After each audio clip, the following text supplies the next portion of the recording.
This is Abnormal Entertainment.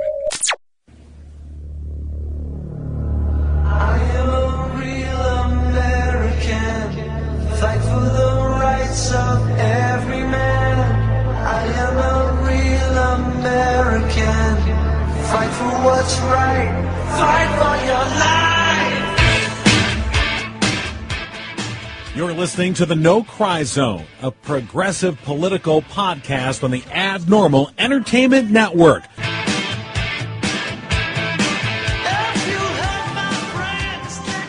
And welcome to the No Cry Zone, where I didn't know how many Trump supporters watched BET. It's absolutely amazing. Well, they're constantly monitoring it for any kind of criticism whatsoever. Yeah. Well, they don't need to go far. No, not really. Wow. Eminem's little freestyle. Well, you nailed it. Good job. Oh, yeah. That's kind of his thing, too. Yeah. That's how he got out of that trailer on 8 Mile. Saw the movie. Yeah, Michelle Pfeiffer was his mom. I don't know if I'd have been that mad at her. You know, if Michelle Pfeiffer was my mom, I don't know that'd be too quick to get out of the trailer. But then again, if she was my mom, that'd be kind of weird. So never mind. If Michelle Pfeiffer was my mom, I'd think about reverse birth. That's right. All right. You two have seen the movie. I thought I went awkward, and then you just said, hold my beer. Hang on. It's not quite creepy yet. Okay. Yeah, so Eminem with his little... he freestyled. freestyle video. I like that quote. I didn't write that. I freestyled it. So a lot of people don't realize that the freestyle rap is a lot like beat poetry and a lot like beat poetry and slam poetry. Cool stuff. Right. And what I saw in great commentary on Twitter this morning after people posting it, and one of the Trumpletons said he didn't even remember his lines because he, paused in between a couple of the verses because it's freestyle. Yeah, because it's making it up right there. Yeah, exactly. Yeah. Kind of like your political affiliations. Wait, he said he's going to bomb North Korea? I love this guy. What? Yeah. So there's that. That was news. What happened last week? So something happened last week. Was it the moron thing? No. That was that kind of came out last week. Yeah. So we had we got the moron thing. I'm smarter than Tillerson. Let's have the IQ test. Right. Mensa saying that they will sponsor an IQ test for Trump and Tillerson. No response. No. Actually, it's not true. The White House did come out and say he was just kidding. And I noticed that was after Mensa said, let's have a test. Yeah. And then suddenly Trump is like, oh, just kidding. No. Well, his handlers are saying just kidding. Yeah. He's like, let's do it. You're right. Come on, man. You're totally right. Like, yeah, this is the guy would get like an ear-biting contest with Mike Tyson. I can do it. Let's just do it. Like, no, what is wrong with you? Yeah. And you know what we've learned yesterday, NBC reporting that the fucking moron comment from Tillerson came out of the meeting where Trump, this is back in July, where Trump said he wanted to increase the U.S. nuclear forces by tenfold. As if our nuclear forces aren't already tenfold or 100-fold larger than they need to be. You have 100,000% of what you need to destroy the planet. Let's make it 1,000,000%. Exactly. What is wrong with you? Out of that is where you have somebody like Tillerson says he's a fucking moron. And the thing is it's clear that Tillerson only gave verbal expression to the thought that was going through just about every Pentagon member, including Mattis and Kelly. Every UN member. Sitting there going, this guy has no clue what he's talking about. You're just saying shit to say shit. You're right, clearly. Which is kind of like your history teacher. That was the coach. The wrestling coach. Oh, the wrestling coach, yes. Yeah. Just saying shit to say it. Right. They're going to believe me, I'm the teacher. They're going to believe me, I'm the president. Unfortunately... It's like little Abner is now president. My 10th grade wrestling coach history teacher did not have access to nuclear weapons, nor could he order a military strike. Do you think they'd let him? Like, seriously, do you think the people in power are now like, oh, let's bomb them? Well, no. Well, I have to, because I'm the president. Well, you see, you are, but you aren't, because you're kind of dumb. You almost wonder if Mattis went in and rewired the phone, on the president's desk, and it just rings to Mattis's phone now. What they probably did is that they're the ones that were punking Spicer the whole time with changing passwords. Let's see what he says today. So just any modicum of technical knowledge, and you're just punking the whole administration. Yeah. So there's that. So yeah, I don't feel the threat of a first strike from us because there's still some players in play. Not a nuclear first strike, but I think there's a better than even chance that you could see a conventional military strike against North Korea. I want a war like FDR had, like that kind of stupid because shit. I heard a great interview yesterday with Dexter Filkins, writer. He had a piece on the New Yorker about Rex Tillerson and him dealing with Trump, but talking about Korea and the situation there, and that the U.S. And this is standard policy. This didn't just spring up with the Trump administration, but the U.S. has long said there's no way we are going to allow North Korea to have a nuclear weapon and an intercontinental ballistic missile. We will not allow it. It's a red line that's it's been unstated for years, and now that the red line's getting close, and by the way, it's only getting close because Trump has accelerated the process so vastly with his, rhetoric and hyperbole. He's just convinced North Koreans and Kim Jong-un especially, because he is North Korea, that his only salvation is to complete this nuclear program, is to have intercontinental ballistic missiles with working nuclear warheads. So instead of only feeding their military half the time, they've gone to 25% of the time, and then use that money to further invest. And pushing this process further down the road to the point where the U.S. will have no choice but to intervene militarily, because everyone sort of agrees on a certain level you can't let North Korea have this. No one should be look. Just because Kim Jong-un is lined up against Trump does not mean that we should be in the corner of Kim Jong-un. Right. And I think sometimes you see some equivocation sometimes, and I'm like, no, he's a dictator, monster, asshole. That they're the same. If somebody put a fucking bullet through his head, I wouldn't lose a second of sleep. No. But if some Syrian sprayed weird mist poison assassin in his face. Yeah, right. Well, and again, Frontline on PBS did a whole thing about that assassination of Kim Jong-un's half-brother by these North Korean agents. And these two women that were tricked into doing it, they thought they were on a Japanese hidden camera prank show. And they really did. And the two North Korean agents escaped after they used VX because they knew it would take a while before it killed him, and that would give them enough time to get out of the country, as opposed to shooting or stabbing him. I preferred the idea of the Syrian assassins coming in and blowing pixie dust, and then disappearing. I'm like, what was that? And then just dying. Right. That's the image I have. Because that's some James Bond shit. It is, but we live in a very dangerous world, which we've lived in for a while. It didn't just start on January 21st, but the guy that's in charge of our government is making it worse. And I would say that he's only in charge of our government as far as people think he is. Because it's still running, Things are still running. Technically. No, they are. The post office is working. Yeah. There's the police. They're out there. Yeah. Our governments are intact. Congress is still doing nothing and sitting on their thumbs, which is usual. Well, with this Congress, that's good. Yeah. Please don't do anything. Please continue to be ineffective. Yeah. So really, what all he's done has just been rhetoric. Divisive, stupid rhetoric. No, Scott Pruitt has a soundproof booth in his office that we paid for. He's doing something there. I do think there are things that he can reverse very quickly without a lot of press, and a lot of those are environmental protections and voter protections. And those are just going back, though. They're not nothing new. I think what he found out was you can't fix it all, and he's going after the things that he thinks he can affect the most. And I think they're the worst things for us because they never get talked about. I don't think it's even that much thought put to it. It's just the stuff that he can see. That makes him money, most likely. Probably not even that. Probably because I think the quest for status even outweighs the quest for money. The perception of being president outweighs the quest for money. So that's why he's taking low-hanging fruit, rolling back Obama-era stuff to pre-Obama-era stuff. Mm-hmm. Where we were before, and we survived. It wasn't good for the planet. It wasn't good for the economy. It wasn't good for anything. But we did survive. Well, Right, but when it comes to the environmental stuff, I mean, like the Clean Power Plan, which they're going to roll back.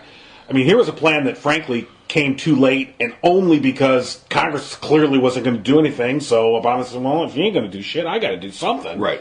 And rolling it back, there will be long-term consequences to that you can't just fix later. Not everything can be fixed later. No, nothing can be fixed later. I'm just saying we're going back to how it was. Right. Where it wasn't fixed at all, it wasn't going to be. Right. What I'm saying, though, is going back. We're going back. You're right. We're going back. Right. The rest of the world is moving in the same direction while we go backwards. Right. So I'm just saying that he's picking low-hanging fruit. Yeah. Things that are super easy. Like, I can roll this back because it's not a real law. I can roll this back because it's not a real law. Look at me, I'm a president. Right, but destructive nonetheless. Oh no, I didn't say it wasn't destructive. Yeah. I'm saying we're back to where we were. Yeah. Without any hope of fixing it. And I like where you're going. It is a kind of a positive message, is what I'm taking as. Is like the government, Positive-ish. yeah, the government will still work. It's giant. It's enormous for almost a good benefit. Is that you can't just go in and change how the post office works tomorrow. You can't go in and do many things within the government. But I worry that the standard changes and the new normal expands and creeps. And it goes into areas where it had not been before. So, for instance, right now we have 3/4. Maybe that's an incorrect. We have many positions. I think at least half of the appointed positions are unfilled. Yeah. No nominations even in the works. It's not like the Congress is holding them up. There's just no names being. That's hard, though. Right. You know, that's what I'm saying. That's hard work. You know, I can't sign that away. I have to think. You know, their budget proposes to cut the State Department by 30%. Okay. That 30% cut in that 30% cut in the State Department at a time when they want to increase the military budget by the same amount that the entire State Department budget is. Right. So that's just the increase to the Department of Defense. It's not the Department that just what they want to increase it equals the entire State Department. I.e., and then this goes back to his whole thing about increasing nuclear forces by tenfold. What are we saying to the world? What are we saying to our allies? Mm-hmm. We no longer care about diplomacy. Mm-hmm. Right. You know, everything's going to be at the end of a gun. And it's much easier for Trump to get his message through a military chain of command than it is a civilian chain of command. So that's why he's going to push all of his resources that way to, number one, bolster we're the strongest in the world, and number two, not take any shit. He won't have to. I mean, there will be no civilian blowback in his chain of command. But we're, just say, we're unwinding this world structure that's been in place since the end of the Second World War and required American leadership. The whole formula only works because America is in the lead. We're withdrawing ourselves from that leadership role, and we're unwinding all these institutions.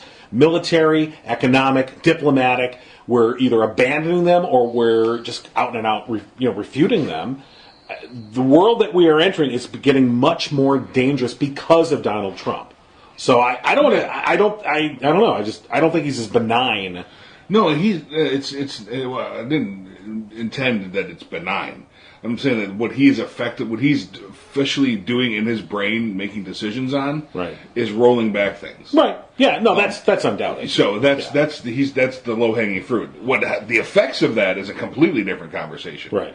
But the I'm super president man, for that conversation, he's doing great things. Yeah. Well, and all the things that he's tried to affect positively, so to speak, put in quotes, like the healthcare reform, fail. Tax reform is going to fail. Yeah. He gets into a battle with Bob Corker, who he absolutely needs. That's what happened. Yeah. Yeah, the Corker fallout. That's, Bob Corker is in NTL land right now. I got nothing to lose. I'm not running. You're dangerous. He has nothing to lose, but he is an essential vote for the tax reform plan to come through. So right when Trump needs Bob Corker, he absolutely gets into this pissing match with him. And, Corker, he's the first Republican. I mean, John McCain was the first Republican, and Lindsey Graham to a lesser extent. He kind of vacillates. One day he is, one day he's not. But John McCain was the first Republican, I think, to come out and just openly say critical things of this president. Except the guy in Utah. Who? I don't remember his name. He was running for Evan. Oh, Evan. Evan. I was going to say Evan Handler, but he's the actor from California. Not Evan. It's no longer relevant Evan. Yeah, that guy. Yeah. But now Corker, I think, because Corker's comment was basically it's a daycare center over there. He trumped Trump. He used Trump language on Trump. Trump is using all this stuff of calling, Kim Jong-un Rocket Man because he thinks, I'm going to, act tough and scare him. And Bob Corker kind of turned it right back on Trump in a way I think Trump is unused to, for someone to say, you're a child. Mm-hmm. And I'm just going to say it. You're a fucking child. And obviously no one showed up for their shift at the daycare center today. And we're hearing more and more about how the staff at the White House, one of their main duties is to keep him out of shit. Mm-hmm. To keep shit away from him. How sad is that? How scary is that? That's our president. Yeah. And, maybe that's why they're happy to let him, go. Isn't football broken? Yeah! And so they push him to football. They're trying to do, real work. Maybe you're right. That Colin Kaepernick guy, he's been kneeling in front of the flag. My flag? The flag of me? What? And so they send him off to go rail against football while they go fix shit. It's as good an explanation as any. There's no other reason to explain these weird tirades against inconsequential things. Right. Yeah. This explains the entire 5-year Rosie O'Donnell feud. She's a D-lister. You're a D-lister. Your fight is in a gutter. Yeah. It doesn't matter. No one cares. That kept everybody out of his business life. That was in the shitter at that point. I mean, that was him trying to get back on top, was to create this media hype around him. And that's the same thing. The thing that I thought was interesting was this week, amongst all of this shit, is you learn that we had a Predator drone unit basically taken over the virus in the system, and God only knows how long it's been there. And lo and behold, it's Kaspersky Labs that's running it. And hey, we put the Kaspersky patch in it, and it still didn't fix it. Wait, Kaspersky, where is that company based out of? So there are some strange things that get buried by Poland? the bombastic Donald Trump. No, Czech Republic. Yeah. No. Closer. Getting closer. Keep going east. Moscow. Yeah. Kaspersky Labs. I mean, and so the government only just in the last few weeks has ordered all Kaspersky software removed from government systems. And that was a Rubio march. I mean, he's been screaming about that for many years. That, hey, what are you people doing? We're running the Russian software. I mean, and the government stonewalled him. And that's the most insane thing about all of this, and how it kind of ties back to what David was saying is, yes, Trump is doing shit, and yes, it's probably evil shit, and yes, it's probably to make him money, but it's only one man. He can only do so much. Yeah, and it's largely ineffective. Yeah. But what's been branching out from that is absolute horribleness. Well, I hope it's transparency, that we do find out all of the different links that, all of these probably countries have on us and us on them, and we just all know that we're all being watched, and, these true facts come out, and they can't use that. Oh, well, we can't tell you because of our sources and methods. Well, I mean, think of how many things, on the internet now that they probably know but can't describe to you. Like, for instance, the Allied plan in Korea was hacked. We know from the South Korean military. Yeah. So our plan, whatever plans we have for an eventual military strike in North Korea, they have a basic. I mean, we can change them, but they got a basic idea of how it's going to come. And one on the group of 5 or gang of 5 that we have with the European, they have our encryption. They've had our encryption. So every message that we've been thinking was secure with this super hyper encryption method has been hacked and is known, and that's not in the news cycle like it would be in World War II if this was happening, or it would be if Barack Obama happened to let that happen, or any other president. This is a long process too. This is not just because of Trump. This is a long process of us not keeping up. I think the Russians probably watched Independence Day a lot, and they took a lot of frickin' notes. And they're like, the only way to stop these superpowers is to hack in and use their things against them. Well, technically, from the technical perspective, yes, the Russians are way ahead of the game. But they've been the art of disinformation That's as old as the Soviet Union. Mm-hmm. That even predates the Soviet Union. You go back to the old Russian intelligence under the Tsar. Look, they created the Protocols of the Elders of Zion. Okay, this fake book that they used to basically go after the mostly Jewish leadership of the Bolsheviks and the revolutionaries, that basically used religion against them, and made up the blood libel that the Jews were killing Christian children for their blood to make matzah. Oh boy. And can you imagine that coppery tasting matzah? It really would be that'd be horrible. I need a lot of and like butter. Russian children, they're like they fed them. so the point is, so here you have that was something that was done. I mean, more than 100 years ago. The Russians are well versed in how to use disinformation against not only foreign enemies but domestic enemies as well. Right. And so now they've paired this up with this great technical expertise, which we are still. We're way, at least, I mean, clearly we just don't realize that we're already in a war. We're already in a war. That's what happens with American exceptionalism. Yeah.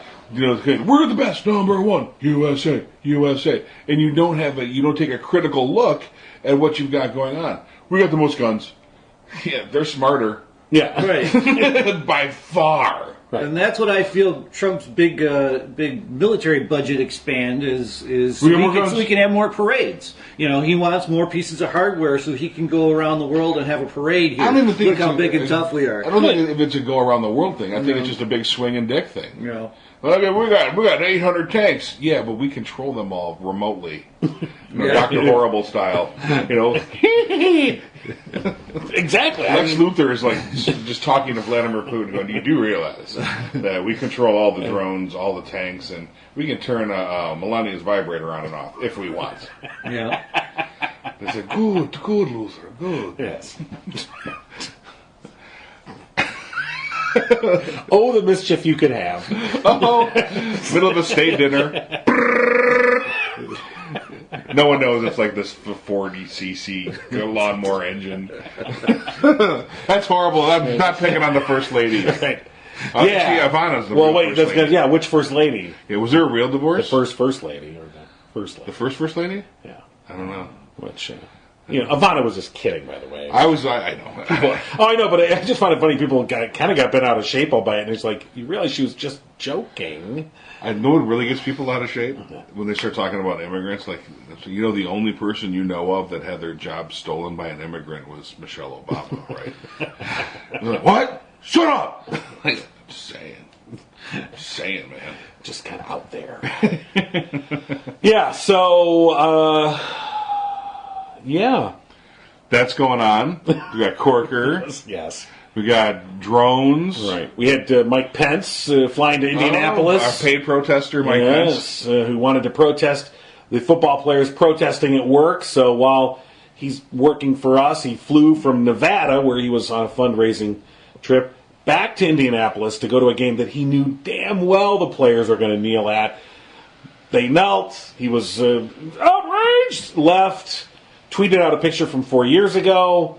And then flew back to California for another fundraising event. By the way, the California fundraiser was for Congressman Dana Rohrabacher, who is an avowed Russian apologist. Avowed Russian apologist. Who does the absolute bidding of Putin's government. and unashamedly so. And so these are the people that they support. I mean, openly. And he spent estimates up to $400,000 spent to go to Indianapolis, all the extra costs that would be involved in this. Think how many nukes we could have bought for that? Like a third of one. Right. And then, the funny thing was almost as soon as he did it, Trump then tweets out that, I told him to. He tweeted out, I told Pence to go do that. Good job, Pence. Pence is going to be like, can I just do fucking anything, please, on my own? How about this, though? Like, yes, everyone knew it was staged. Why did you tell them, though? Exactly. Yeah. Why did you know? It's a spot. It only makes sense if you didn't tell me. Right. God, I hate you.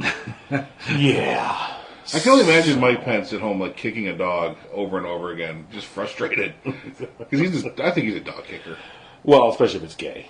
Yeah. If it's a gay dog. Someone delivered him a poodle. This is a gay dog from France. Seriously? Kick. kick the gay out of it. Mike Pence. Yeah. So. Well, is this where you're supposed to go to Weinstein now? Then. Oh yes. Let's. Oh, we have to. Let's talk about the. All right, Harvey Weinstein, not Harvey Firestein. You're right. Who's getting death threats? Who has never assaulted a woman in his life? No. Guaranteed. Maybe a couple of Gayest young man boys. on Broadway, and that's saying something. That's like if you put Nathan Lane and Harvey Firestein in a room, Nathan Lane would look positively Schwarzenegger. Oh yeah. Yeah.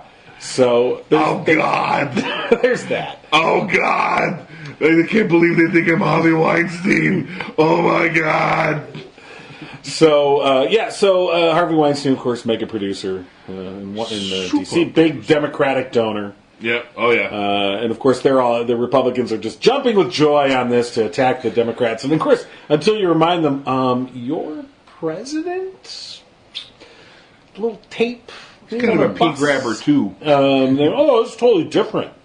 Why? Because he's not a Democrat. There's that's really why. But their stated reason it seems to be that Trump was only saying that he wanted to, whereas Weinstein did. They should listen to that. Totally They different. should listen to that tape again, and all the women that came out. Yeah, Like, look at all the women that came out against Harvey Weinstein. There's the whole line equal amount, yeah, right? If not more. You know. I know. You just want to go. Look, can we just agree that they're both horrible human beings? Yeah. Let's the list of Trumpite hypocrisies just grows. Harvey Weinstein, bad guy for being a sexual predator. That Trump is great.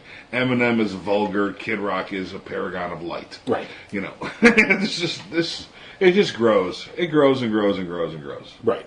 And I was reading your feeds today because that's an enjoyment thing of mine when I'm indisposed with my morning constitutional. Oh yes. And during my morning constitutional, the guy that didn't feel like a hypocrite, Right. for Yes. bashing Eminem for being vulgar, but not Kid Rock. Right. Like they could both be wrong, but you never said he was wrong, though. I thought of that too.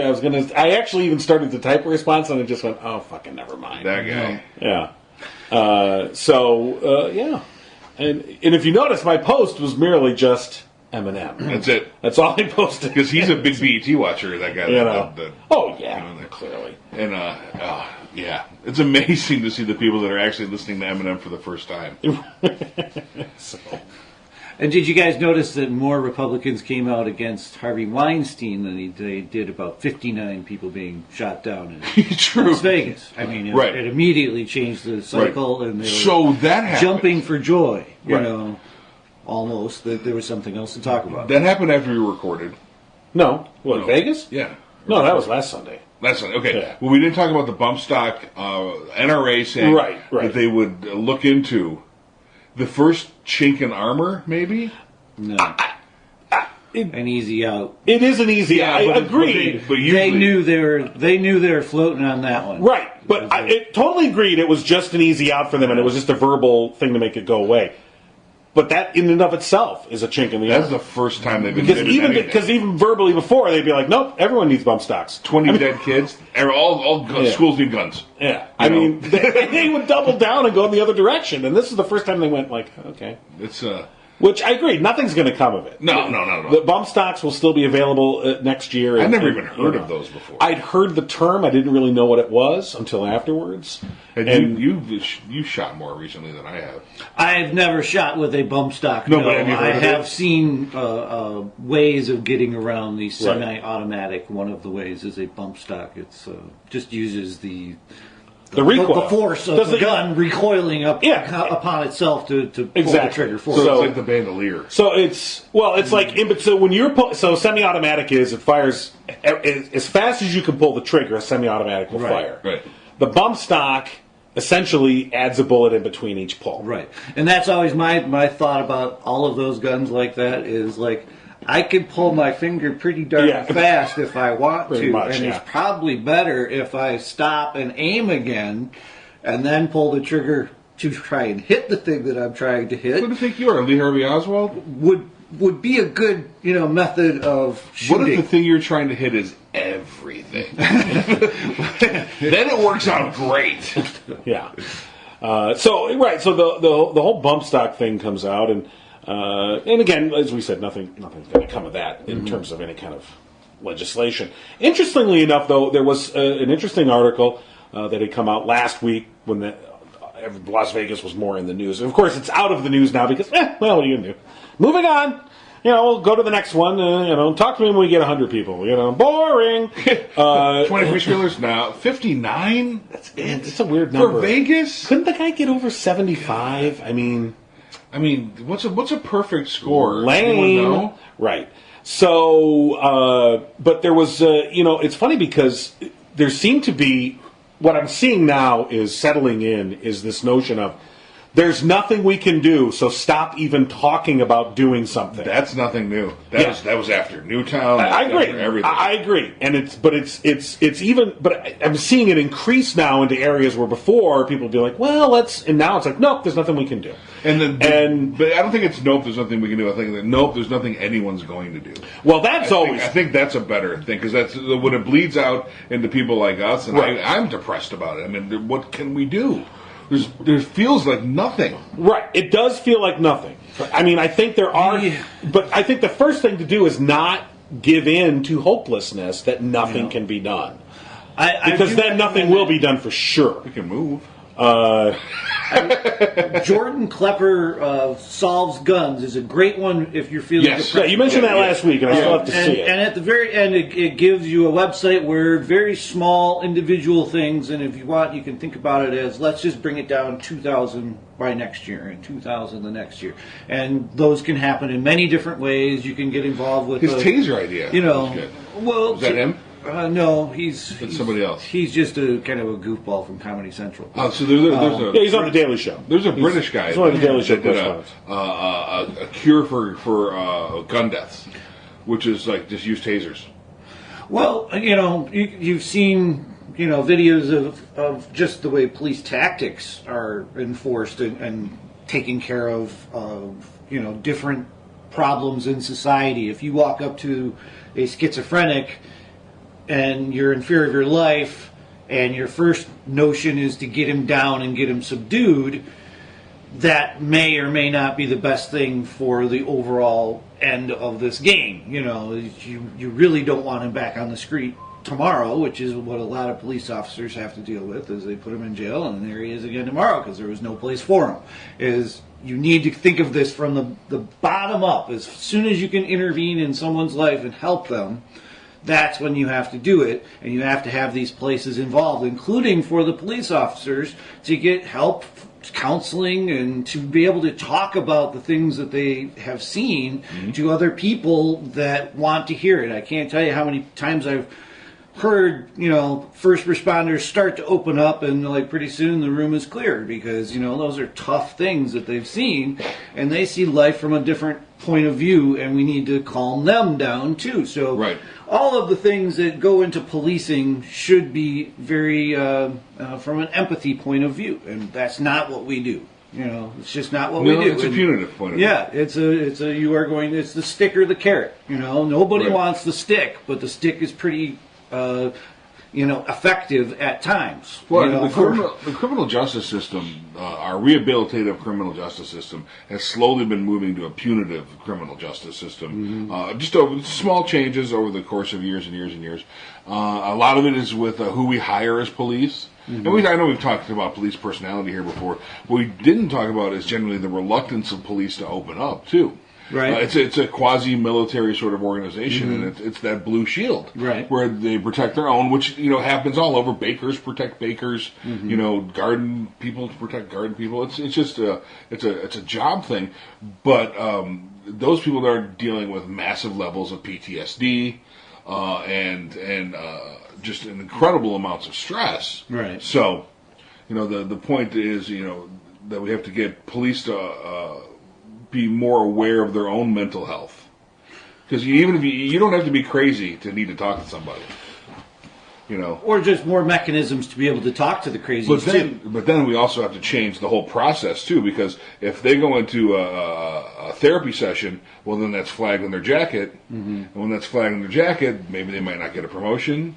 Maybe they might have to go some other eval. So they're, with the helps of the police unions, they're actually trying to circumvent all these things as well. Right. Yeah, that kind of pissed me off. Just one quick thing is that we knew from the shooter in Vegas, we knew their prescriptions. What the hell happened to, that privilege of not having your health records out there? And that, for this case, I want to know. But don't shoot 58 people. Right, you can probably keep that under wraps. That is a thing that's changed in my lifetime. Well, that would have never been known. We know what the was prescriptions prescribed now. Because he's dead. Yeah. You can go get the record. There's no. I'm sure it was in the police. There's no doctor privilege when you're dead. And I'm sure it was in the police report, and I think they had a reason to release it to say what was his mental state. Was he on medications? What medications was he on? So I could see that being pertinent. Although I agree with you in the broader sense that the amount of information about us that's out there is too much. Oh, it's so much. But I think the best thing that I read over the past week or since the shooting in Vegas was just talking about it it didn't say, all right, let's look at the legislative remedies and let's look at technical issues about guns and this or that, and it basically just talked about and I was looking for the article and I can't find it, but it basically just said, the one thing you have in common with the vast majority of these shootings, if not all of them, are, of course, they're perpetrated by men. Almost always white men, and largely middle-aged white men who find themselves isolated in a society that does not endorse or reward men having emotions. And at some point in their lives, if you look a lot of these shooters, the FBI, they do profiles on these guys, always after the fact. But when you look at them, what they have is they have an innate sense of alienation and or shame that turns to rage at some point. They convert it to rage, which is then pushed outwards. So there's a lot of inwardly focused negative emotions that they have no way to disperse because men aren't allowed to hug. Men aren't allowed to. We have buddies, but we don't have confidants. Like that. When you look at female to female relationships, more apt to have, say, a confidant, somebody that you can say, you can tell everything to and say, I really fucked up, or I'm very unsure about this, or I really, whatever. Men are much less likely to have that, and so that's a societal thing. And those are the sons of the greatest generation. Yeah. That are largely, there were the machismo. And the patriarchal values were handed down there, and they were caught in a time of Vietnam, and they were caught in a time of sexual reawakening, and in the 80s of technological advancements, where they're being left behind because of this patriarchal sort of thing. And it depends on where you grew up, too, and how far you rebelled, and, individual results may vary. Right. And so, you look at Paddock, and probably, the son of a greatest generation person. Son of a convicted bank robber, described by the FBI as a psychopath. Yeah. Sorry, that was me. So, you wonder how much of was there shame at your father being this way? Was it a genetic issue? We do know that mental illness can be genetic, depending on the diagnosis. Not psychopathy usually, but this is a case of are you living up to a standard? Is he at a point where he broke and now he wants to be like that? But the more we learn about this guy, the more we know he was planning this for a very long time. Yeah. Like, not very long time is in a number of months, not very long time is in a number of years, but I think even like decades maybe. It maybe not fully formed when it began, but he was rolling towards something. See, I believe it. I've had projects, not to equivocate, a stupid movie or a book or something with like mass murder, but I've had stuff that's taken. I've seen some of your movies, and some of them involved in mass murder. But like 15 years is not uncommon from gestation to output. Yeah, right. So I understand the concept of a rolling plan like that, right, and building for it, and getting stuff like one day at a garage sale that I may use this one day for this little plan in the back of my head. Right, but here's obsessive. It's completely obsessive. But here's a little nugget that we learned as well in the last week. He had 47 guns, I think, they found in the hotel room. A lot of guns. A lot of guns. more than 30 of them were purchased in the last year. Okay, this is what you call common sense gun legislation, to say one gun a month. See, I want to know how many of those. Can we not just agree as human beings, one gun a month? Did they say should be where they're enough? from, though? I haven't seen that. Because breakdown. living in Arizona, I know that there was if you crossed the border from any state into Arizona, there was a Bass Pro Shop or a Cabela's right at the border. Right. And all the entrances to the border. And those are because people from California would go in and buy 50 guns because it's Arizona and there's no laws. And just to shove them in their car and roll back. Right. You know, if you were an unscrupulous investor, which is pretty much everybody. Talk to me, son. Yeah. You'd find out what companies are making bump stocks, and you'd put all your money in there. Because you know that with this talk about bump stocks, you know they're marketing like, get your bump stock now before it goes out. Well, I think you just discovered the NRA plan. Yeah. Right. They advocate for the manufacturers. That's their job. Oh, yeah, they work for the gun makers. They don't work for the gun owners. Well, shit, I got duped. What did that guy call me on my page? A dupe? The no bullshit anti-Trump guy? Yeah. I don't take no bullshit. You're a dupe. Yeah. Unfollow. Yeah. What just happened? Yeah, that was an odd exchange. That was... Did you see that? Yeah. I did. You put out what was, to me, I thought was humorous and yet positive. A work hard meme. Yeah. Like, give a bunch of TV and go do something and be the best person you can be. Pretty much. Dupe. Anti-Trump. Ah. Like, wow. You're so far left, you're right. That was intense. 3 lefts. He's making a right. So the amount of butthurt on that meme was astounding. Right. Do you feel that bad that you're not doing anything? Is that It really was. Here's the thing. You're right. And again, the meme that you posted was a checklist, a 2-sided checklist. One was like all the positive things you could do. So there's a thriving artist and starving artist. Right. Exactly. And I think people took that as money. Right. Which is probably where the butthurt comes from. But like, if you want to be a thriving artist, these are the things you do. And if you want to be a starving artist, these are the things that you do. Right. And essentially, the point of the meme was, if you invest in yourself and give time to the things that matter to you, right, they should eventually, the world will, you will reward yourself. Not that the world will reward you, you'll reward yourself with your hard work. That's all that merely That's all it was. And people were angry. We're at a point where that angers people, telling them that, I gotta work? Why'd they make Netflix then? You know, like, hey, chill out, everyone. Okay, calm down. And doesn't it seem like that is becoming a little bit worse each president? As I've kind of noticed it, this division since Bush.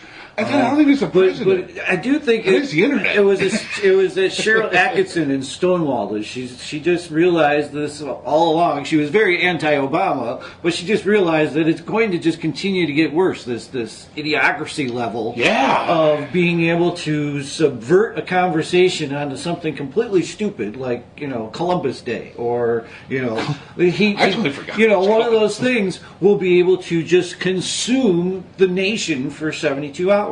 And in that 72 hours, you are basically free to do whatever the hell you want. It's like the purge. Right. It's like the internet purge. Yeah. So, I worry about those things, subverting stories. That's when I start digging. When I hear one of these big things, gotta have Heritage Day now. Yes, you idiots, why have you never opened a history book?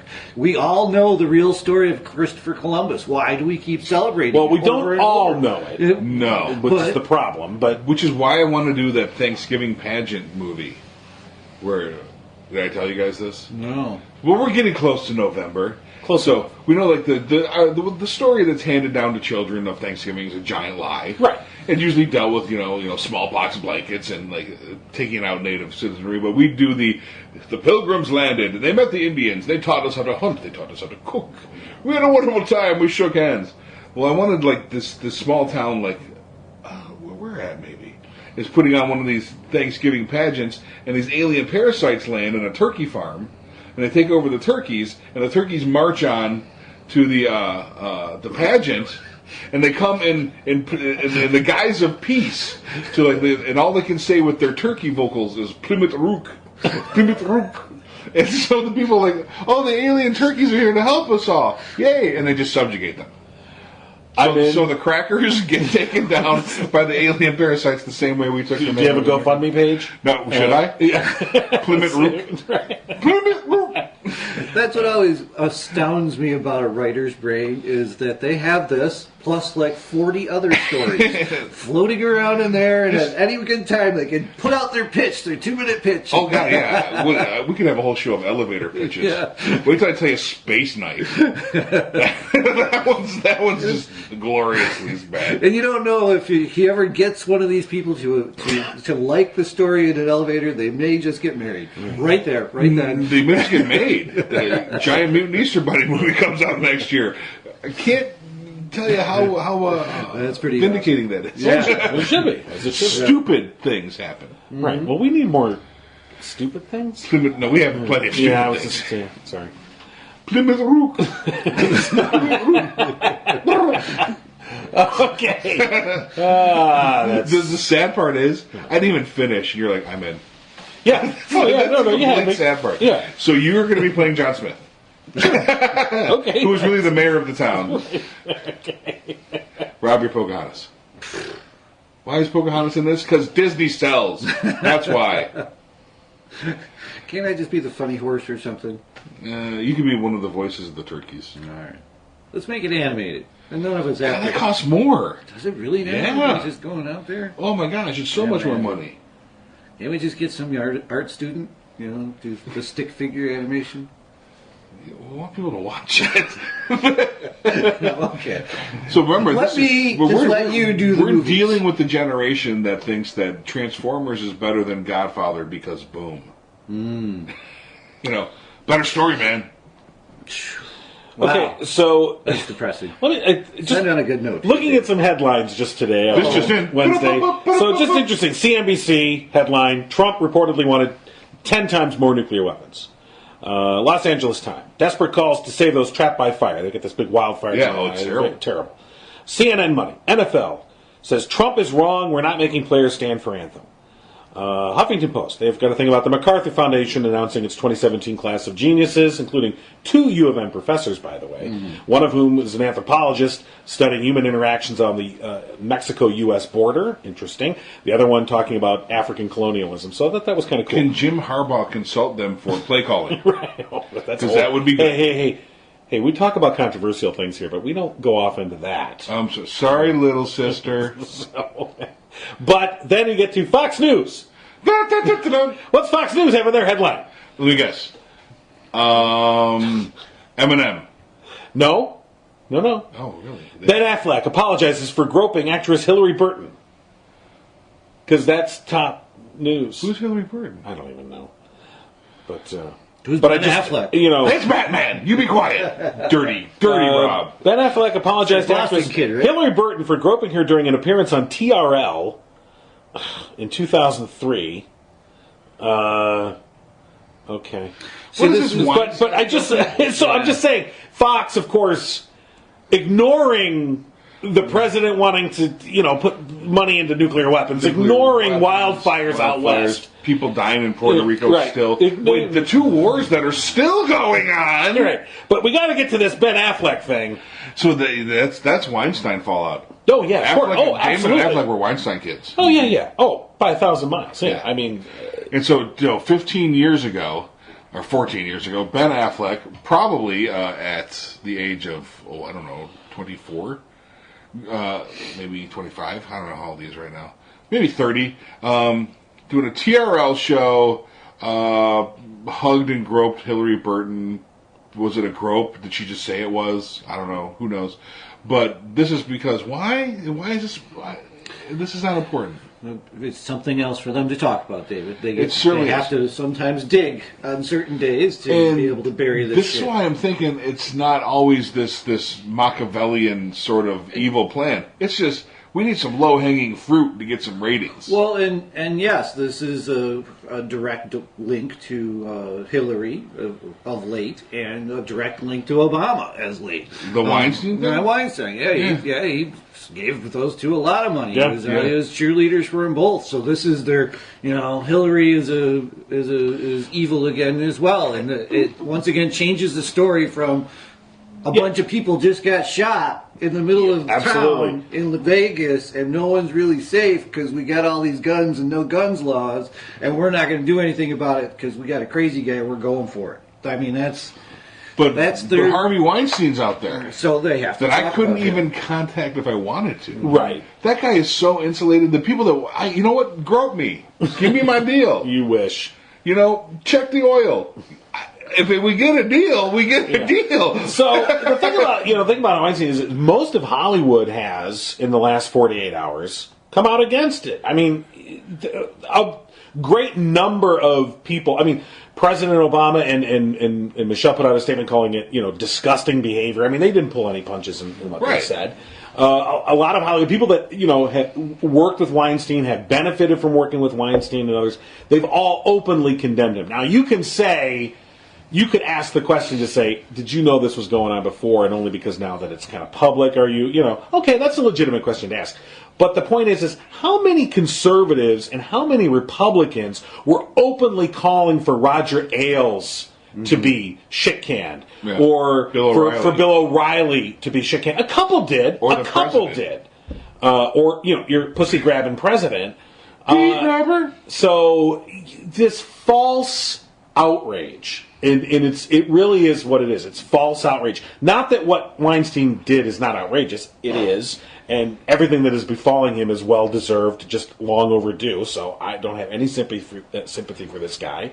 So here whatever you did, you got it coming back to you in spades, buddy. Here it comes. So that's your problem. Let's call it selective outrage because it's not false. It's valid. This guy's a horrible. A better phrase. You're selective outrage. Yeah. We're going to be outraged about your guy, but we're going to just look our guy instead of saying the real question is, what's wrong with guys? Mm-hmm.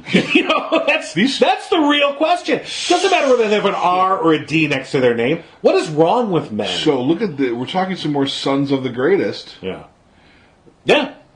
Here's three. Okay, great point. 3 men here in this week that we've been talking about: the Vegas shooter, all right, Harvey Weinstein, and Donald Trump. Okay, I mean these 3 men in power. Paddock only in power for those 11 minutes, but he got his power. He did get it. So let's extrapolate here and say these men take the power they can based on their means. Yeah. So Weinstein and Trump can lord and subjugate people on an individual basis if they feel like it. Yeah. Paddock can only afford a bunch of guns. Right, and he'll subjugate people for as long as he can fire. Years to collect a bunch of these things and to plan this. Right. So the bigger question, again, like I said, is not what's wrong with your guy, not what's wrong with our guy. It's what's wrong with guys. Right.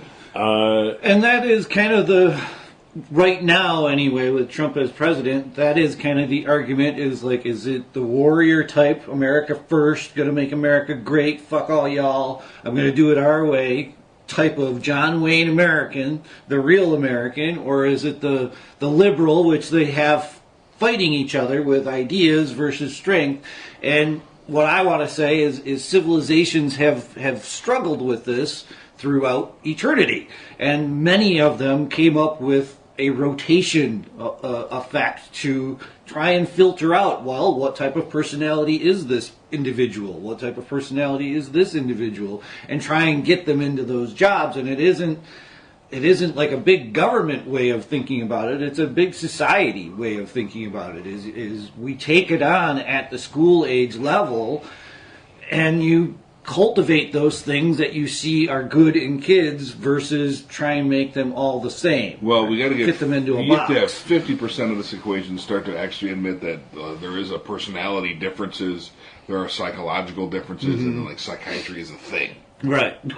And many people. Let's start at the base. So once we figure that out, and many people in power understand that warriors need to fight, and that's why we have wars. Is you have to keep those people in an army, and what many places have done is put all the males in a service so that they see that service every couple of years or whatnot. So Israel, those type of things could happen, and we would just have to kind of think that through. But there's no chance of doing that if we're divided as left and right. But it goes beyond left and right too. So let's say, like look at Trump's definition of a warrior, someone who's not captured.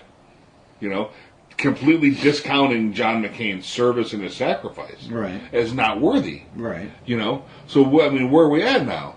So he's buying strength. Yeah. I once again, some of the things you have to say on when he talks, I think those ideas come to him. If I say this, they're just going to stop talking about all of this. I don't even think it's that. Like I said, I don't think it's that far. I just think it pops in his head. Yeah. Here's some dumb shit.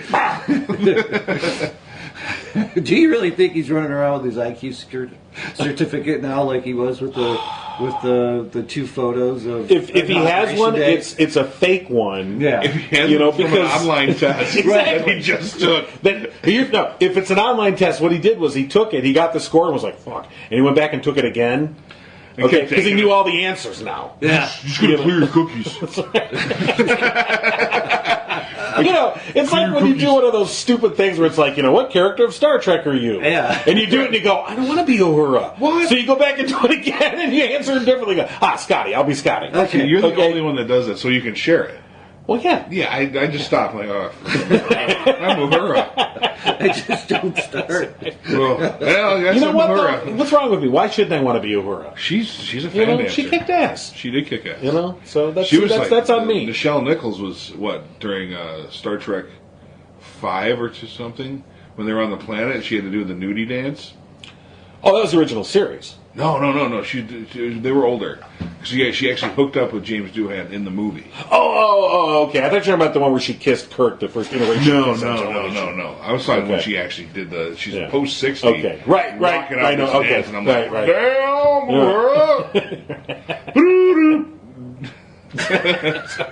Captain on deck.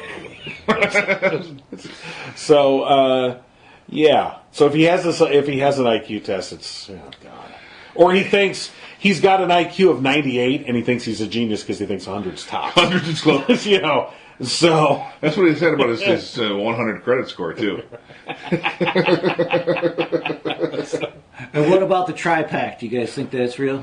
Tri-pack. The Tillerson, Yes. Mattis, and Kelly have a pact. I don't know if it's real, but I'm fucking hoping it's real. I've worked in places with there's a Trump at the top, and there's been a four of us like you go, I go, done, fist bumps. This is real, man. This is real. Yeah. Yeah. So and there was also supposedly that if the Tillerson and Kelly have some sort of informal agreement. Now, this is all rumor and innuendo, but they have some sort of informal agreement about the nuclear football. Yeah. That should it ever be summoned, that one of them will be there. Right. So if 2 a.m, it gets. I need it. Yeah. I'll be like, no. That fucking Trudeau. Oh God. All right, where are you? All right, I'm in Pennsylvania. I'll be right there. Oh my God. Well, supposedly one of them is always. They said before one of them will always stay. Yeah, one's always in country. Always in the U.S. no matter what. So just if they need to pick up a phone real quick. I just hope they've crossed a couple of wires by now. So it takes 20 minutes to get the technician in. Right. Well, we're having a problem with the lock on the briefcase, sir. Yeah. Well, isn't it just password? That's what all my other passwords are. No, it's a number, sir. 1, 2, 3, 4. Did you try 1, 2, 3, 4? Try 4, 3, 2, 1. Sometimes they switch those. It's very confusing. Very confusing. Try my IQ score. There's 4 numbers here, sir. Oh, wait. Try Putin forever. Well, it's a number lock, sir. Just try it. There's number 4 ever. What are you, stupid? Anybody see those interviews with Putin this last week, where he's basically just calling us idiots? Oh yeah. Well, kind of makes sense if he's got all that code and all that. He's right. And I love how the average person on the street in Russia, there was some Russian talk show, it was a live thing with an audience, and somebody that was live on Russian TV, and one of the participants basically said they mentioned Donald Trump, and they go, yeah, we picked him, and everyone was like, they all started cheering and laughing, and it's just a common assumption in Russia that they did pick Donald Trump, and in a way, they did. And this is my long-term worry. If we don't all die in some nuclear holocaust before 2018. See, we won't, because we're not that lucky. Howell will be spared. Right. And then it'll be up to this community to repopulate the country. You're right. I'm back to my way of thinking back during the Cold War, where when Russian missiles were a real threat, still a threat. When I grew up, I remember watching The Day After on TV. And, that was great. You're just like, oh, fuck, we're going to die. Remember when she died of the radiation poisoning? Right. So, to me, at the time, I formulated it as a coping mechanism. I just said, you know what? Have that first fucking missile should just detonate right over me. I want to go out with Western civilization. You have to move. It's been a good ride, I know, and it's been a good ride, but I'm ready to go. I don't have any desire to live in the post-apocalyptic world. No, dude, I've been collecting file cabinets forever. I don't know what I'm supposed to do with the file cabinets if I can't hide in them. What's going on? Right. So now I'm back to that. I'm that same thing now. Like if we're really heading down that road, it's so creepy in here now. You just noticed all the file cabinets here in the storage facility. David's gonna have to go through them all. I just thought he had a lot of paperwork. This is the No Cry Zone archives. Absolutely. This is filled with a single-spaced Rob's notes on two sides of notebooks. These are filled with notebooks. And it all says the same thing. All fun and no play makes Jack a dull boy. Part of it is like transcribing parts of the Bible, then some Unabomber manifesto, and then some transcript from Sesame Street. It's just the craziest stuff. It's all C-SPAN. He's been transcribing C-SPAN since it's been on. I see. Twitch. Over here, and time to see. And then Bob Corker. Tiny little Brit. Jack from Charlottesville, go ahead. You should have seen him when the newsfeed was off. There's just one entire notebook filled with a scribbled blackness. When they turn the camera off. That was my soul! That was my soul! It's torn, he's tearing into the paper with a pen. If only. But then it was the greatest movie. They find the serial killer, and it's just Rob transcribing CNN or C-SPAN and killing people in ways that bills come alive. For our next show, I'll teach you the whole the congressional staffer game. It's a good thing. Oh, good God. What happened to this lady? Well, apparently she was made to filibuster for 10 days and died. They sent her to committee. Oh, my God. He wouldn't want to know what that means.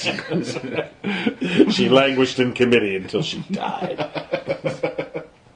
C-SPAN. So you're saying that the file cabinets won't help me with nuclear war? No, not filled up there. What you need is old school fridges like Indiana Jones had. Oh yeah, because that saved them. Yeah, Crystal Skull. Did you ever hear the reasoning behind that?